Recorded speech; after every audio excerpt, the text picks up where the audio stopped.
Bugün hepimizin belki de hayatının bir noktasında sorduğu o derin soruyu konuşacağız. Ben niçin varım ya da niçin yaratıldım? Bu sadece felsefi bir merak değil, adeta ruhumuzun derinliklerinden gelen temel bir insani ihtiyaç.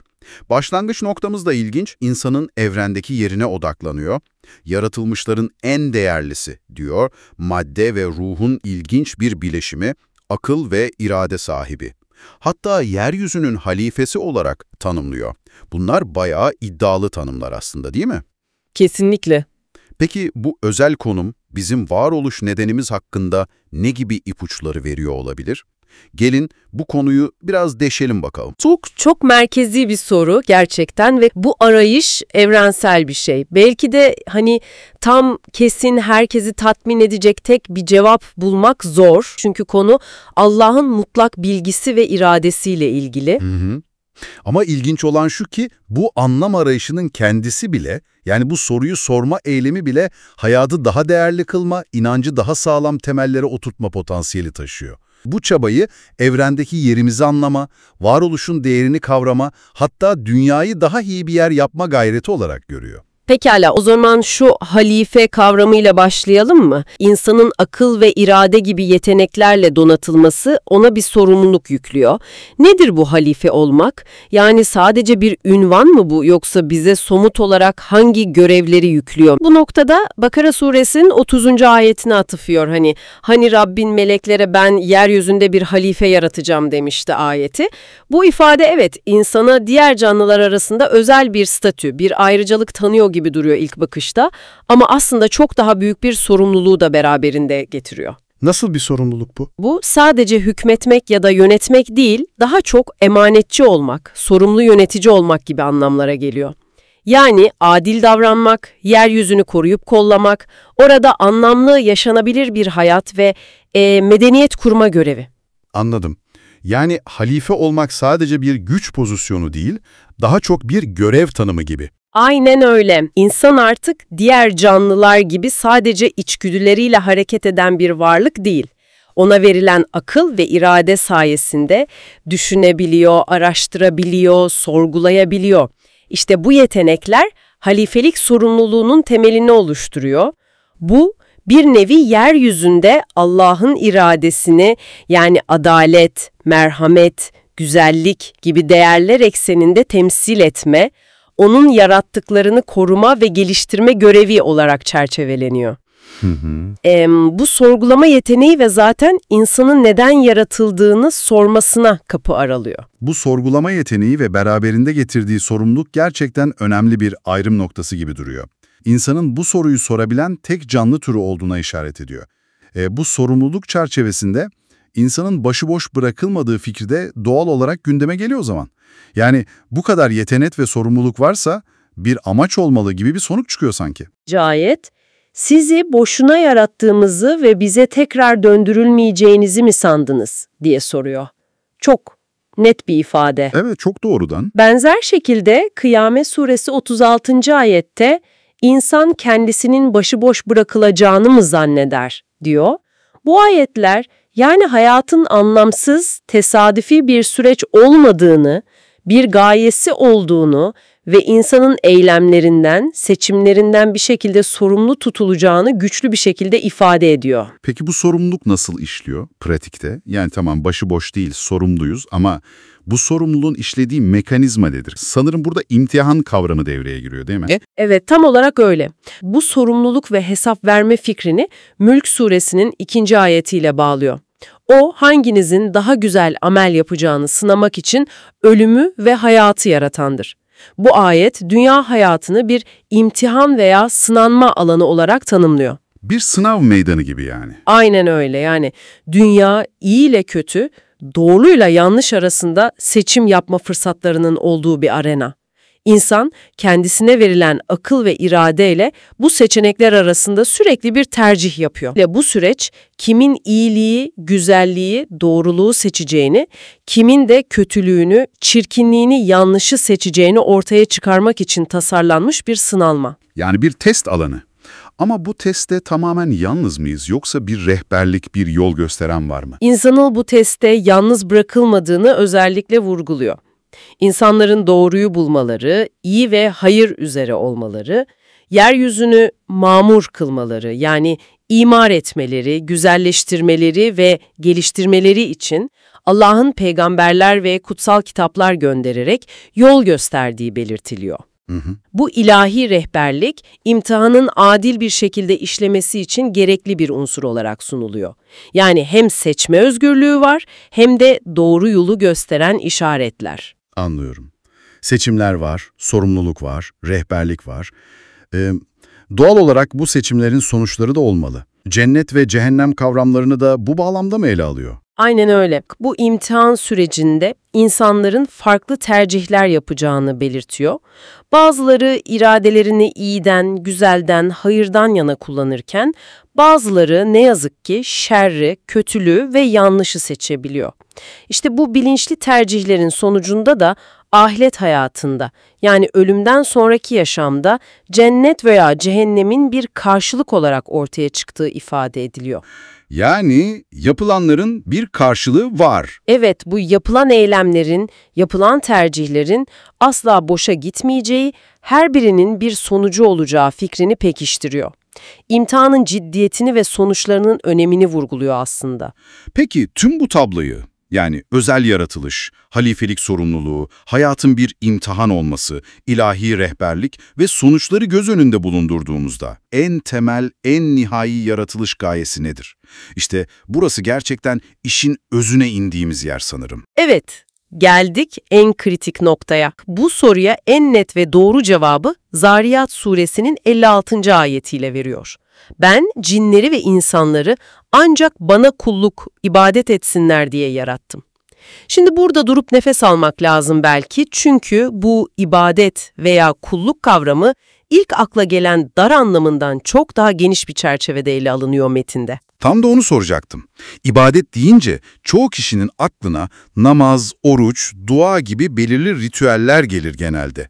Nedir bu bahsettiğiniz geniş anlam? İbadet, evet, bu ritüelleri de içeriyor ama kesinlikle onlarla sınırlı değil. Temelde ve öncelikle Allah'ı bilmeyi, tanımayı, O'nun varlığını ve birliğini kabul etmeyi, yani O'na iman etmeyi içeriyor. Bu, kaynağa göre kulluğun en temel ve en önemli boyutu, bir nevi başlangıç noktası. Ama iş burada bitmiyor. İbadet aynı zamanda bu imanın bir gereği olarak insanın hem kendine hem diğer insanlara hem de içinde yaşadığı çevreye yani Allah'ın yarattığı her şeye karşı olan sorumluluklarını yerine getirmesini de kapsıyor. Bu çok çarpıcı. Yani sadece Allah'a yönelmek değil, O'nun yarattıklarına karşı sorumlu davranmak da ibadetin bir parçası oluyor bu yoruma göre. Kesinlikle.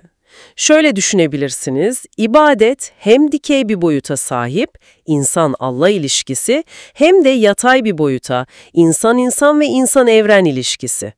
Yaratıcıya duyulan saygı ve bağlılık, onun yarattıklarına karşı adil, merhametli ve sorumlu davranmayı da doğal olarak beraberinde getiriyor.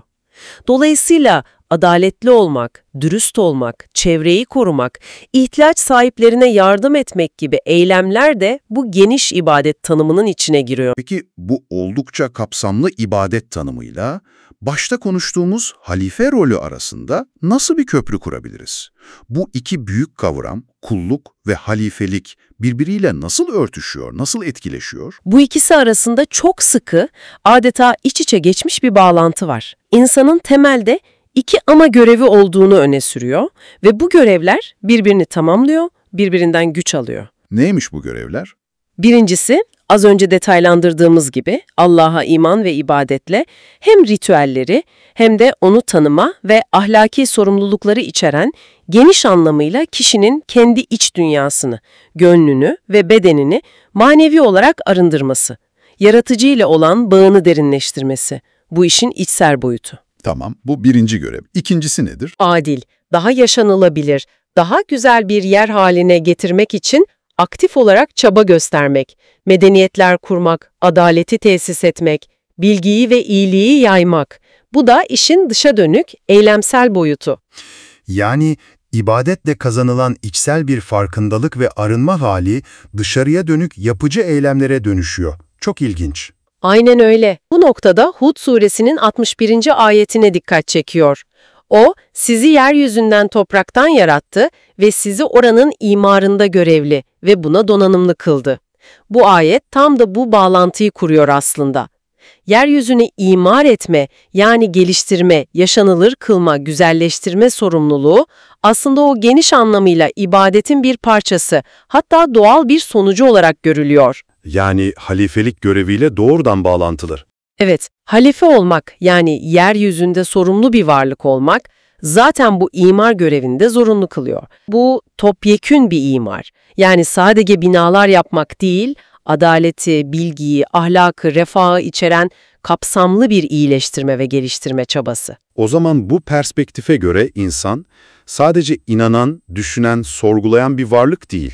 Aynı zamanda aktif olarak yapan, inşa eden, dünyayı şekillendiren bir varlık olarak tanımlanıyor. Bu ikisi birbirinden ayrılamaz gibi sanki. Kesinlikle ayrılamaz. İnsana akıl ve irade verilmesinin anlamı bu. Sadece pasif bir şekilde inanmak veya düşünmek değil, aynı zamanda bu inancı ve düşünceyi eyleme dökmek, anlamlı bir dünya kurmak, yeryüzünü daha iyi bir yer haline getirmek. İbadetle kazanılan o içsel derinlik, bilinç ve Allah'la kurulan bağ, yeryüzünü imar etme eylemine hem ilham veriyor hem de ona doğru yönü gösteriyor. Biri olmadan diğeri eksik kalıyor bu çerçevede. Peki, tüm bu konuştuklarımızı bir araya getirecek olursak, insanın varoluş amacını nasıl bir çerçeveye oturtuyor? Özetle ne diyor bize? Özetle şunu söyleyebiliriz, insanın yaratılış amacı net bir şekilde ikili ama birbirine sıkı sıkıya bağlı bir yapıya sahip. Bir tarafta yaratıcıya yönelik bir farkındalık, iman, teslimiyet ve ona yöneliş var, bu ibadetin özü ve içsel boyutu. Diğer taraftaysa bu kulluk bilincinden güç alarak yeryüzünde aktif, sorumlu, yapıcı bir rol üstlenmek var. Bu da halifelik ve imar görevleriyle ifade edilen dışsal boyut. Yani hem içe hem dışa dönük bir amaç. Aynen. İnsana verilen akıl ve irade gibi özel yetenekler, onu bu dünyada iyi seçme, güzeli inşa etme, dünyayı geliştirme potansiyeline sahip kılıyor. Ancak bu potansiyel başıboş bırakılmış değil. İlahi bir sınanma, imtihan ve Allah'ın peygamberler ve kitaplar aracılığıyla sunduğu rehberlik çerçevesinde anlam kazanıyor ve doğru yöne kanalize edilmesi bekleniyor. Yani amaç hem Allah'a dönmek hem de onun adına, onun rızası doğrultusunda yeryüzünü güzelleştirmek, daha yaşanılır kılmak. Evet, bugün oldukça katmanlı bir konuyu, insanın yaratılış amacına dair İslami perspektifi ele aldık.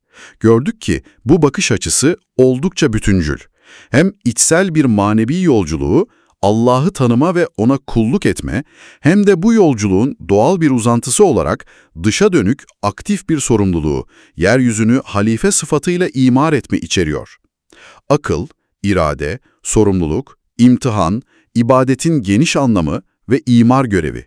Tüm bu kavramların birbiriyle ne kadar yakından ilişkili olduğunu gördük sanırım. Bu üçlü saca yağı arasındaki kopmaz bağ, bilme, Allah'ı ve amacı tanıma, inanma, iman etme ve teslim olma ve eyleme dökme, geniş anlamıyla ibadet ve imar. Anlamlı ve amaçlı bir hayat, bu üçünün dengeli bir şekilde bir arada bulunmasıyla mümkün görünüyor.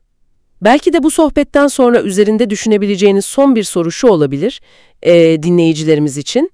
Sizin için anlam ifade eden bu içsel inanç, adanmışlık veya değerler, bunu ibadetin kişisel yansıması olarak düşünebilirsiniz.